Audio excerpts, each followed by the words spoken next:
Publication de 2 études dans des revues médicales américaines exonérant le vaccin de l'hépatite B quant au risque de sclérose en plaques. Les études ont été menées en Europe et au Canada, ainsi que sur plus de 230 000 infirmières américaines.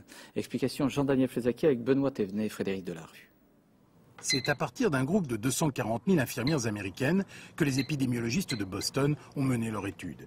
Ils ont comparé 192 infirmières souffrant de sclérose en plaques et qui avaient été vaccinées contre l'hépatite B à 645 autres infirmières indemnes de cette affection, mais elles aussi vaccinées contre le même virus. Au terme d'une analyse statistique particulièrement minutieuse, les chercheurs publient leurs résultats dans la principale revue médicale, le New England Journal of Medicine. Ils concluent que ces résultats ne montrent aucune association entre le vaccin contre l'hépatite B et le développement d'une sclérose en plaques.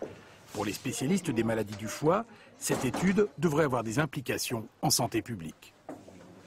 Il y aura toujours, ne serait-ce que pour le sensationnalisme de l'information, des tendances anti-vaccins, qu'on ne peut pas contrôler car elles sont plus de l'ordre de l'émotion que de l'ordre de la raison.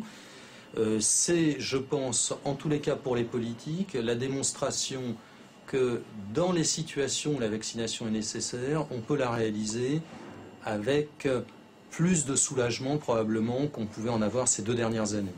La vaccination contre l'hépatite B reste donc toujours recommandée dans le calendrier vaccinal de l'enfant et chez les adultes quand leur métier ou leur mode de vie les expose à un virus responsable d'atteintes graves comme les cirrhoses ou plus rarement les cancers du foie.